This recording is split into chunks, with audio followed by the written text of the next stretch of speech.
Welcome to Elevate eCommerce, the podcast where we elevate your e-commerce game. Join our host, Hi Mag, CEO of Eva, as he shares the latest strategies in Amazon, omnichannel, and advertising.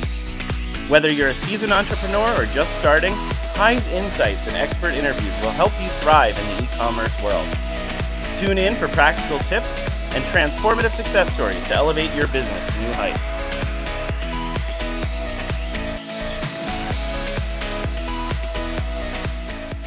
Hi, everyone. Welcome to the Elevate eCommerce podcast. And today I have a great guest. It's a distinct pleasure for me to introduce Daniel. I know him for a couple of years now. He is one of the experts on the advertising, especially Amazon advertising. So today we will have some great tips from him. Welcome, Daniel, to the call. Thank you so much, Ray, for the introduction. A great introduction, I would say. And thank you for the invitation. Happy to be here. Yeah, great to have you, Daniel. So the two things maybe to start with, first of all, for everyone. So Daniel has a great tip for us, an e-commerce hack, but he will tell us this hack at the end of the podcast. So please watch the podcast until the end. And the second, maybe, Daniel, you can introduce yourself, your company to us a bit so we know about you. Yeah, definitely. Thank you so much. So the thing is, again, my name is Daniel, and I have been into, I would say, e-commerce space at least for the last 7 years, but especially on Amazon and the Amazon advertising, at least for the 5 to 6 years. And I have been worked in various positions, and I have been an head of advertising for different companies. And right now I'm working also in a company as a head of advertising. Even though we have, I would say, 90%, 80% focused on Amazon advertising, we still have different omnichannel advertising stuff going on, which can be like Walmart's, Autos, and other stuff. Okay, so you mentioned auto, which means that probably you're based in Europe. Oh yeah, there is European marketplaces, and there are some American marketplaces as well. Got it. Yeah, that's great. So let's start with the foundations. What is your advertising strategy when you start with a new customer? What do you do? All right. So I would say our advertising strategy is a dynamic one. What I mean by dynamic is there are, I would say, different strategies for different occasions, let's say. So as you know, on a product, we have different stages of the product itself. It can be a launch phase. It can be, I would call it a premature or growth phase. It can be a growth phase, mature phase. And then at the end, the last phase can be, I'm calling it hyper mature, which is again some sort of a hack that I will be mentioning. But of course, according to the different stages of the product cycle, we are applying different strategies accordingly. And of course, when we are doing that, we just need to focus on it's about the data. As you know, Amazon advertising is all about data. And what we are making sure is, and I know that Eva is also doing a great job on collecting the data and showing it on their dashboard and everything. But what we are doing there is just to make sure that we are utilizing almost all the Amazon reporting, especially on the advertising side of the things, and brand metrics. As you know, there are a couple of great brand reportings like Search Query Performance Report, Category Insights, and such that we are collecting all together. And then I would say making meaningful changes according to those reportings and everything. Got it. So, I mean, that's a great start. And, one of the things that, as you mentioned, like we are working on advertising very heavily in terms of building the analytics as well as the AI-driven advertising, meaning that you can use the data to decide, which means that AI can decide. But every day there is a new thing coming in. So maybe, what are the innovative advertising techniques that you are using as a differentiator today within your strategy? I would say, that's a beautiful question. So I would say break it down to different stages of the product, as I was mentioning, like launch would be a different innovative strategy. Like each strategy, each phase has a different strategy in that case. But overall, I would say one of the most underutilized strategies out there, whichever phase you're in, by the way, is pricing and advertising together. So we know that there will be some sellers out there. Please don't get me wrong, those people. But my product is the best product out there. The quality is high. That's why we want to sell it on a higher pricing or something else. Or maybe it's actually high. But the problem usually lies is that Amazon is a marketplace that doesn't really like expensive products, right? So what we want to make sure is that even though the product is expensive, maybe the cost of goods is actually expensive, what we want to do there is, rather than maybe giving us 100% of the advertising push, what we can actually try is to reduce down the advertising, but also reduce down the pricing so that our profit margins are still staying the same in some way. So for example, on the launch phase, I would say the strategy is always going to be lower pricing, aggressive push on the advertising. We are definitely not looking at the margins, just because, again, this is the launch. We are trying to get our rankings. We are trying to make sure that we are getting that market penetration, let's say. We are hitting that market penetration, and we are checking those numbers, of course, through the search query performance report, through our rankings or anything else. Every data out there is just going to tell us that if we are going in the correct direction or not, right?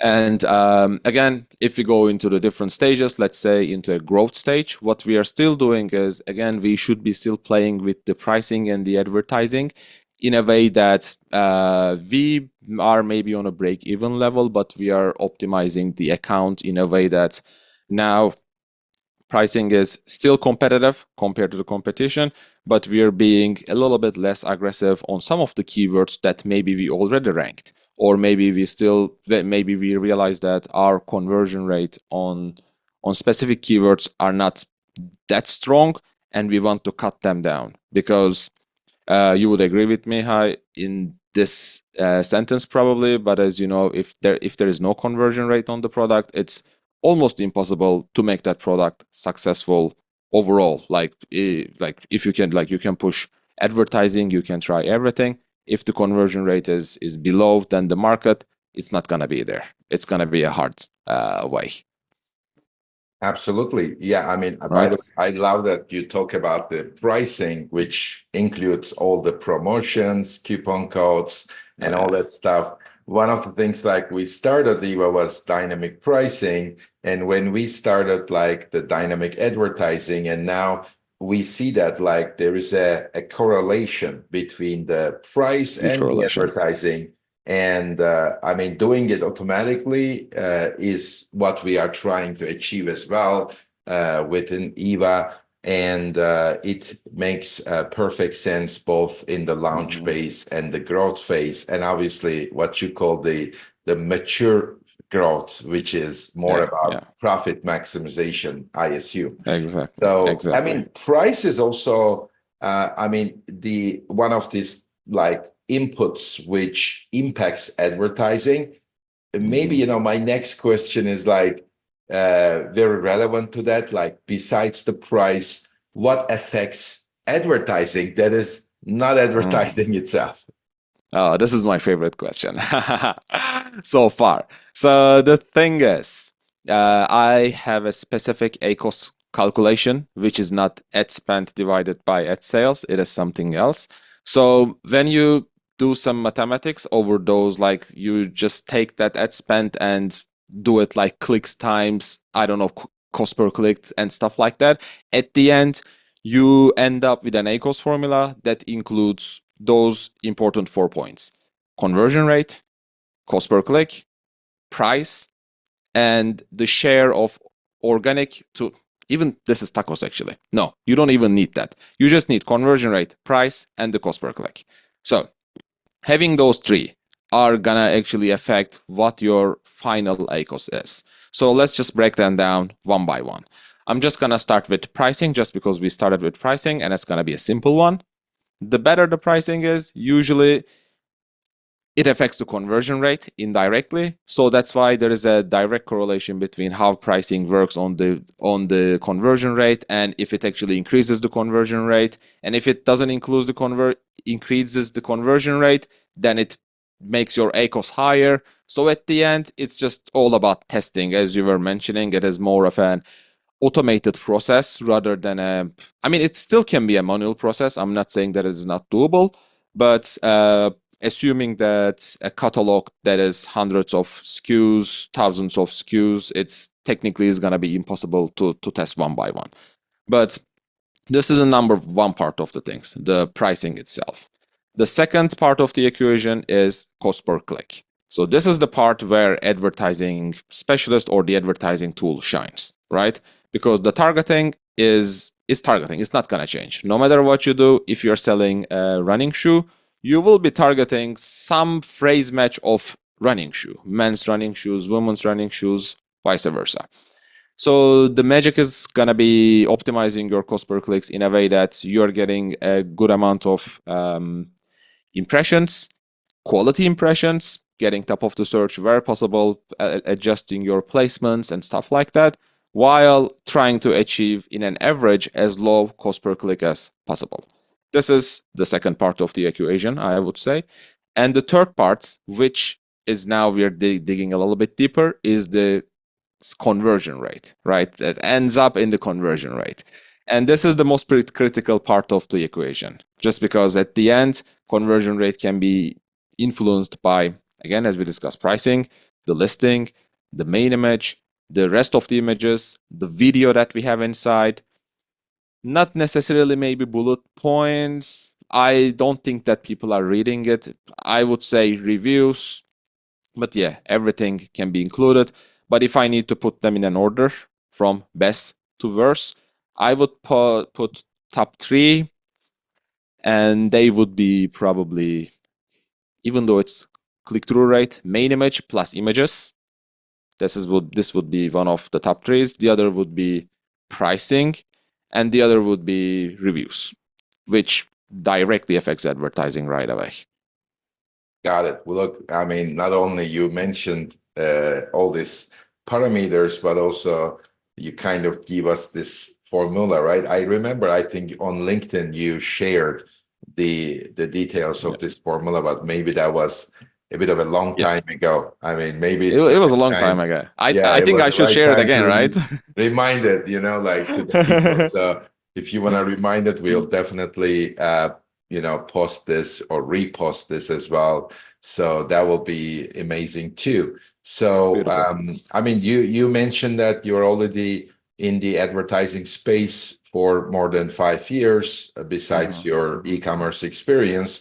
Maybe you can share us a case study or a success story that you were able to grow a brand, in the last 5 years. That would be great. Yeah, I mean, we have a great case that I really want to share with you. So, and I will be sharing some insights from that case, so that we are not only flexing the case, but we are also giving some insight there, right? So the thing is, we were able to actually grow one of the accounts that was being managed year over year, doubled. And this account that we are talking about has been already making almost like more than 1 million sales per year. So this double growth was not something from 1,000 to 2,000, but it was something significant in that case. And for us to be able to do it, there were a couple of stuff that we really focused on. And the first part, and I would say the most important part, was the single keyword campaigns. So this is something I know people talk about. And this is something, not even though it is being told a lot, it's not something that everyone actually utilizes it. So when we take over the account, I realized that the single keyword campaign utilization was not enough, but the account wanted to spend more. Like each keyword, whenever we feed a keyword to the advertising console, we were seeing that it was actually converting. But when you put those keywords all together stuffed in, even like 5 keywords or 10 keywords, I would still call them as stuffing, even though I like somewhere around 4 to 5 keywords per campaign. For accounts that want to try further, For those ones, we just need to separate them out. Like each keyword can even go into their single keyword campaign so that you can adjust their bid, adjust their budget, adjust their placement, specifically their placements. And this is how I would say the main reasons why the account actually grew, doubled actually itself, was due to those keyword level optimizations that we have done.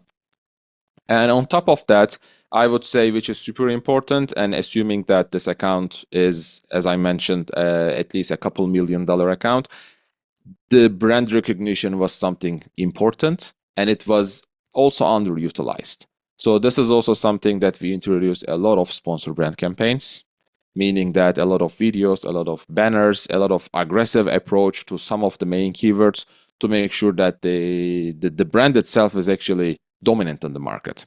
So this was actually one of the ways that we were able to increase the market share on the main keyword of the product, which the search volume is around 60 to 70K, depending on the season, to be around 30% market share on a one keyword. So this was one thing that was done. And we also studied the ranks and the search query performance report, but this is the hack that I will be mentioning also at the end. So I'm keeping this to the end. So stick to the end for that one. And the last one is we introduced, which was interesting, deals were not introduced at all. Pricing tests were not introduced, deals were not introduced, and we introduced them. Of course, they helped a lot. It was a great account already, and pushing those deals and also adjusting our advertising according to those deals was a game changer. Yeah, I mean, great to hear that. So what was the growth at the end? So again, like as I said, at the end of the year-over-year comparisons, we were able to double the year-over-year sales. So right now we are going at least probably more than 4 million revenue. Hopefully, if you don't go out of stock. Right.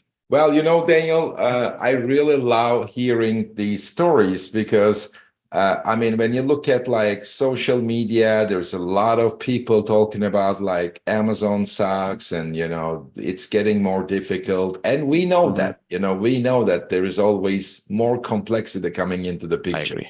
But here is the fact, right? That Amazon is growing every month and everybody's trying to do even more advertising, and Amazon already became the number 3 retail advertising platform globally. Yes. And it will continue to grow. So having these cases like that shows that people can make a lot of revenue and profit together.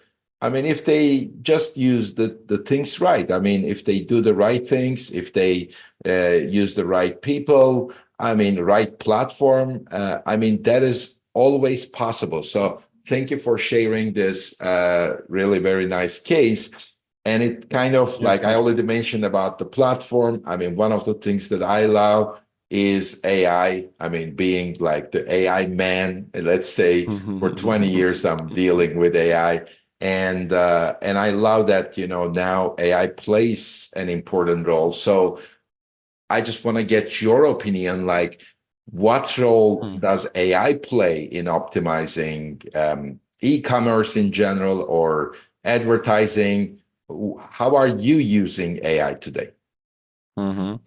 I would say I just love the way that you separated optimizing e-commerce versus optimizing advertising with the AI, just because they are in a way different levels right now. I would say the listing optimizations and maybe even the reporting can be and should be done by AIs. And again, there is still a human touch that is going into this, where let's say that listing optimizations, you cannot still create images yet. It will be there, but still, you can use the base of it, but you still need some people to be able to make it Amazon appealing, let's say.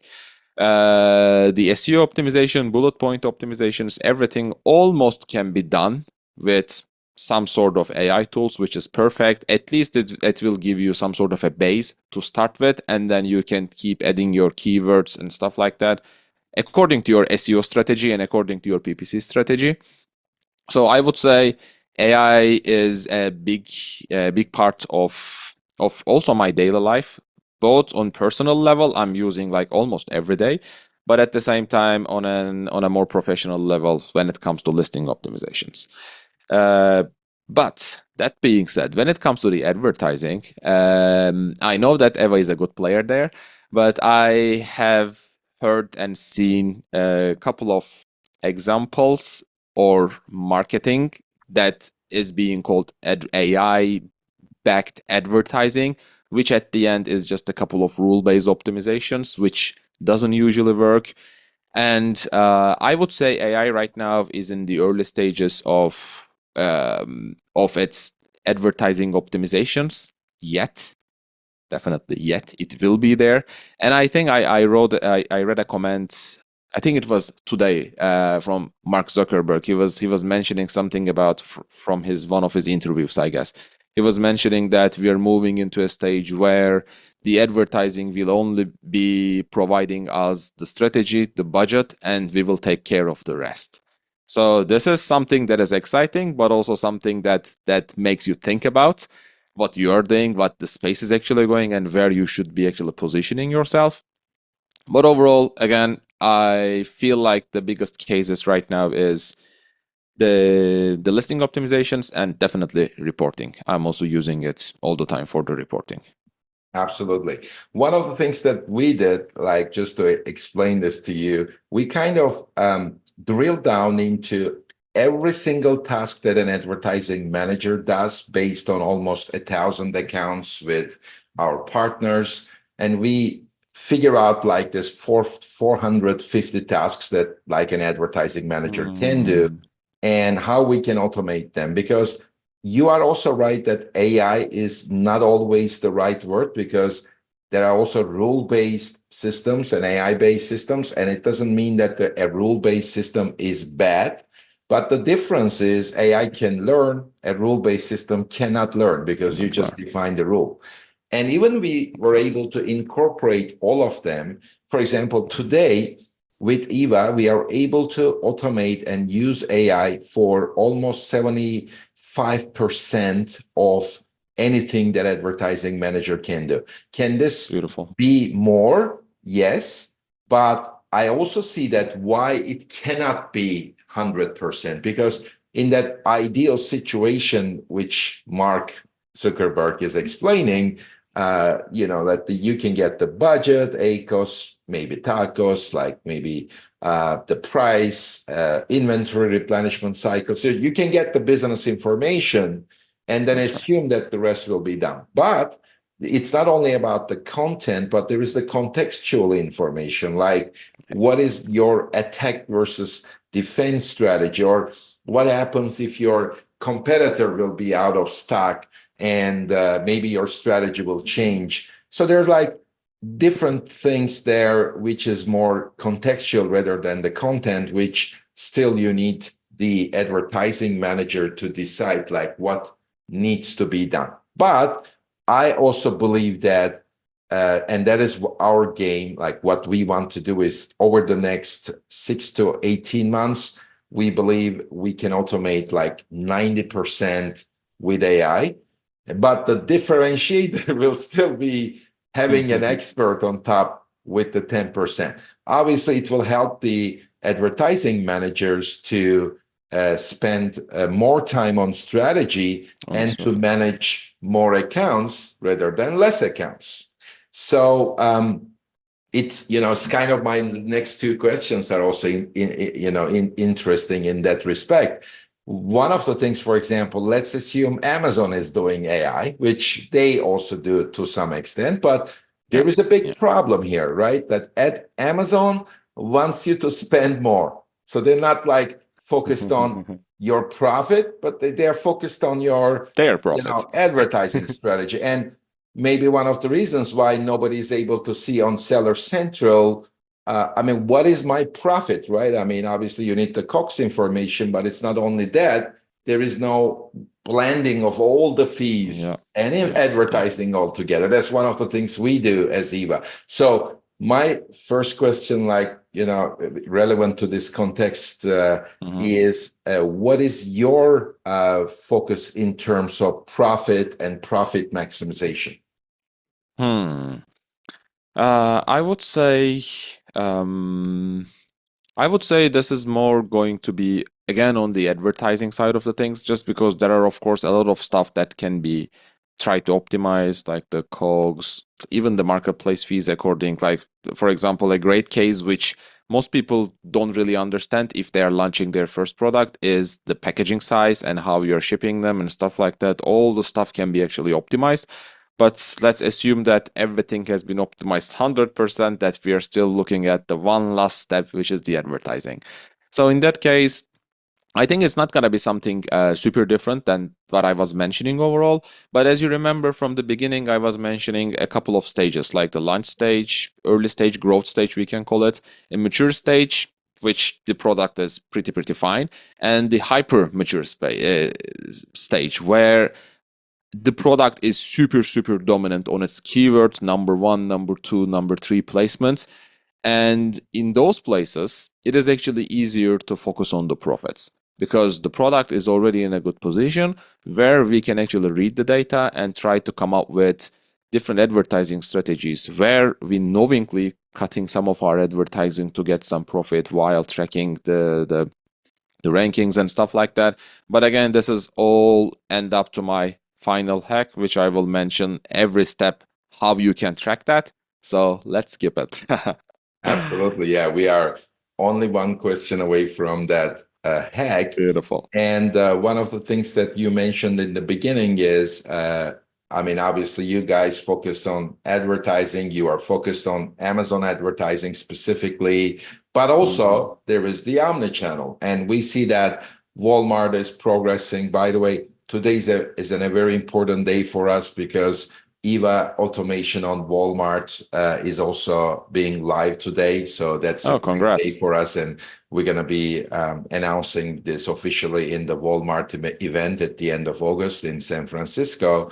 So we are very happy with that. And we see that Wayfair, other marketplaces, they are all moving towards that advertising, not just for the customers, but for themselves, because the profit for them on advertising is almost like 100%. So Almost 100%. we believe that omnichannel advertising will be very important. So what's your strategy with that? Like which platforms you can also perform advertising? So I would say when it comes to let's separate the marketplaces, just because I'm from Berlin, Germany. I will be also focusing on some European marketplaces, which for some US sellers, it can actually be a marketplace expansion opportunity. But starting with the US, of course, the biggest players is just going to be number one, Walmart. And depending on your product, it can be Target. But again, there are some specific rules to be there. You need to be accepted. So it is something different. But by the way, Target is also building their own advertising system internally. So they will be also going into this play pretty soon. But then we will be talking about Walmart. So I do think that if the product is a mature product or even in a growth phase, we can actually launch the product on Walmart and we can actually test it out, just because the competition might not be as high as high as Amazon, and the competition is usually higher when it's with the prices. So what I don't like with the Walmart's marketplace overall, and maybe that's a shout out to the Walmart team, is that, as you know, there are 1P sellers and 3P sellers. And the difference between 1P pricing to the 3P pricing is huge. Just because, like, for example, for a product, let's say, I don't know, a pen or, I don't know, lipstick, whatever. You can actually get that product if it's a 1P on a price of the actual store price, almost the store price. While for a seller, it's just gonna be super hard to get that. It's gonna be impossible for that seller to get that pricing. So if the category is like that, I incline to the place where I don't wanna expand the product to Walmart. But if you see that there are many 3P sellers which are actually successful, I do think that it's a great opportunity to expand, just because, again, there are no costs, there is no extra workload or anything. I mean, there will be some workload that you'll be shipping, the advertising, but again, the advertising is super similar with Amazon. They are actually implementing almost everything directly from Amazon, like the sponsor brand is almost new, the sponsor brand headlines, the videos, how you ranking tracking, almost everything is going in the same direction Amazon. So if you're familiar with Amazon and if you see that the price competition is not too steep to the bottom with 1P sellers, go for it. Got it. Yeah. I mean, one of the things also I like about Walmart is like if you have a Shopify store, they're able to do that review syndication. So you can start launching on Walmart with the reviews from Shopify. So that's kind of very helpful too. But the other thing you mentioned, like pretty much these advertising platforms look very similar. And I kind of get, I mean, also, you know, that even the Amazon advertising started with a bunch of people probably joined from Google. So some people made a lot of money, right? I mean, who started with Google, Amazon, Walmart, maybe later on Target. So that's, if there is a team like that, I mean, it's just a conspiracy theory, right? That team is already making millions of dollars. Millions. They're just jumping company to company, building the same system over and over again. And there will be more coming, knowing that in the next 5 years, probably retail media spend will double, triple. I mean, every single company is moving towards how to make this retail media more successful. So thanks for that. And yeah, let's now the kind of final point. Let's talk about the e-commerce hack. Yeah, so okay, this is gonna be something that I would say most of us has all the access to those data points, but actually no one goes ahead and connects those data points all together. Which I would say, first thing first, we have the search query performance report, right? Which gives us plenty of data, tons of millions of data. We have the ranking data. We are all using different tracking systems, Helium 10s, or however you want to name it. And the third part is we have the advertising data, which is also super useful, which actually moves the needles on those two search query performance reports and on the ranking. So when you're building your reports, just build a report that collects the ranking from your keyword, that collects your market share, impression share, your conversion rate, market's conversion rate, everything from the market, from a search query performance report, and also pull the same date range, advertising report, the let's say search term report, and pull the same keywords right next to them.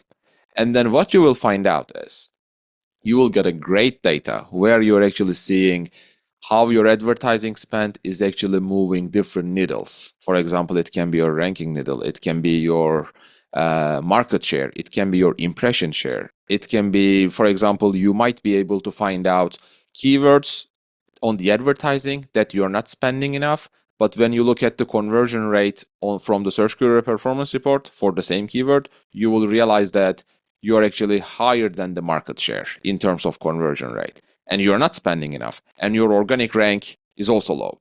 So just combine all those data points together, and what you're having is an opportunity. Just make sure that the advertising is getting the enough traction on those keywords. Or you can do the vice versa. Let's take the same example. Let's take the hyper mature example that I was telling you. Let's get one product. I'm number one. The keyword is like a hot keyword with high search volume, and I'm tracking the same data. The search query performance data, everything, market share, impression share, and stuff like that. I'm tracking my ranking and I'm tracking my advertising. What I want to do is I actually want to cut it down. And how I can do this is actually I can week over week, I can lower my advertising and see how the data is actually changing on my impression share, on my market share, on my conversion rate, and on my ranking.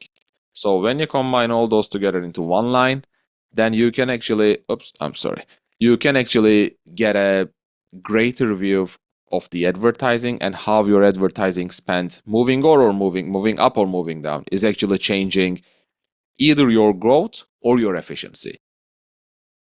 Absolutely. Yeah, that's amazing.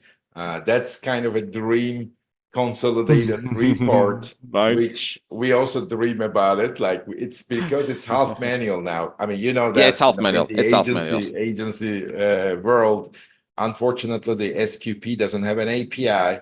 The only way Yeah. you can do is like just download it and upload it to a system. That's what we do. And the rankings are not always this, you need to get it It's from third fluctuate. Yeah. parties, Yeah. but Yeah. the Yeah. third party data is only 70% accurate. So, but at the end, you can have a great view. I fully agree with you. And that's an amazing hack. So Daniel, thank you very much for joining our podcast. We definitely want to see you again. And I wish you success and enjoy the time in Berlin, Germany. Likewise, I thank you so much for this amazing podcast. And yeah, hope to talk to you soon. Thank you.